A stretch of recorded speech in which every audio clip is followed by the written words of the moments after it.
Alright, so I wanted to give you a little update on where the build is physically. So, at the moment I have a majority of the parts designed, but not all of them are printed. So that's the delay in publishing the files, if you will. So I've got some on the printer right now. I'm proofing those, making sure that everything is the way that I want it to be. But they haven't been printed completely, and so I don't feel comfortable publishing them. So as they're completed off of my printer, they will be published. Now, there's a couple things I've got to do to my printer, maintenance items. So that may delay a little bit of this printing, but hopefully not more than a day or two. But as it stands, this is essentially where the rack's at, minus these two layers at the top. So if you look, this top and this fan section, this is complete. And you probably saw that in the kind of like torture testing teaser video I posted the other night. This is where it's at currently. So the part that I've been working on the most right now is the fan section and the top lid, and I believe that I've got those ready to go. So what's printing at the moment is this piece.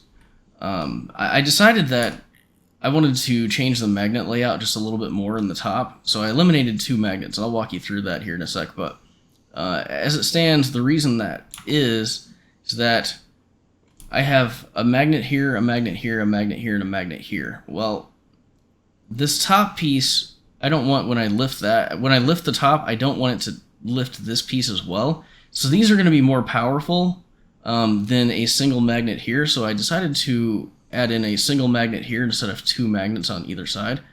So I think what's going to happen is it's going to have the right amount of magnetic properties to hold everything together the way that I want it to be held. So at the moment, this is what's on the printer, and I expect that to be successful, and once that's done, I can move to the top. And then once the lid is done, then I'll start on the trays. I think I have the trays for the most part ready to go, but there's a couple of them that I want to adjust, and I think there's a couple that I want to change some things on, specifically around the layout that I'm going to have now. I'm going to take the switch out of here and a couple other things. So I think for the most part, it's there, but it isn't completely there. Like I said, I've got some stuff that I want to update on that. So let's go ahead and take a look at this little part in here, and you can kind of get a feel for what I changed. So that's the top. Never mind. Let's move joints to this one. Okay. So if you look under here, you can see that I have a spot here and 2 spots here. Originally, this was 2.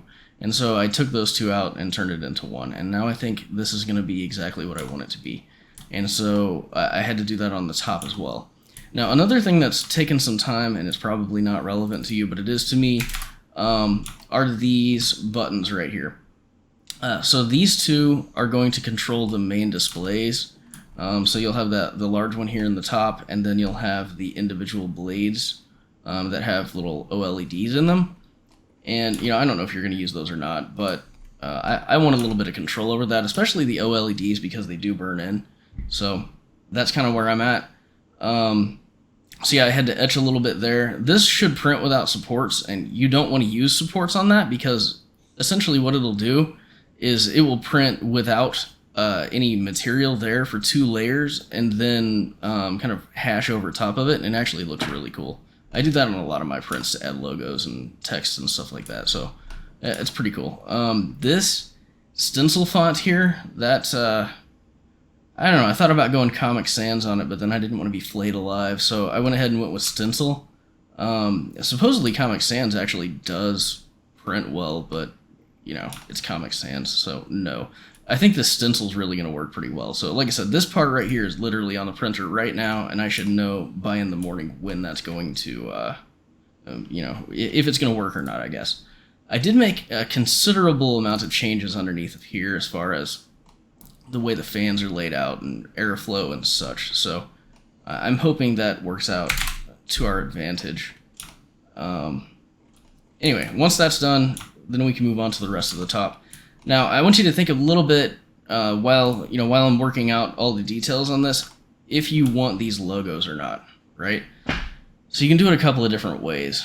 You can either extrude these out 0.4 millimeters from what they are, so like essentially just leave them out.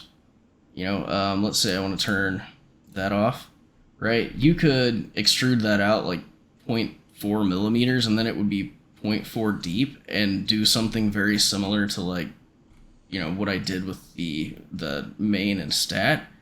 So yeah, you have options when it comes to that, or you can just not print them on there at all. You could just erase the features. You know, I have a multi-material unit. I think it looks kind of cool, so you know, I'm gonna use it. But yeah, those are pretty cool. So you know, obviously, if you don't know, and I'm sure you probably do, this is the Raspberry Pi logo, and this is the Kubernetes logo. Anyway, so we'll see how those print. They printed well in the last version, so I assume that they're probably going to work pretty well this time. You know, I'll do a whole video on the top, and you know, explain all the features and how everything works, and you know, fit and finish and things like that. So we'll talk about that later. But for the time being, this is where we're at.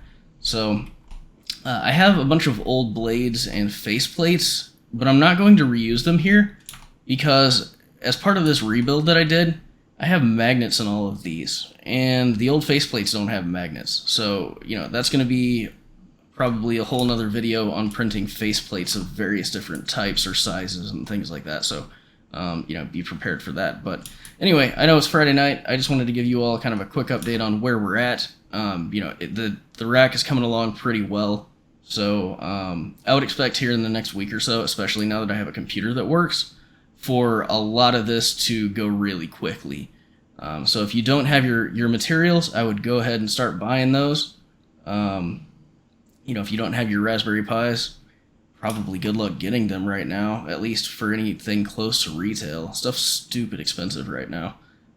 Anyway, well, probably have another video out for you tomorrow once that's done. So have a good night. Enjoy your beverages.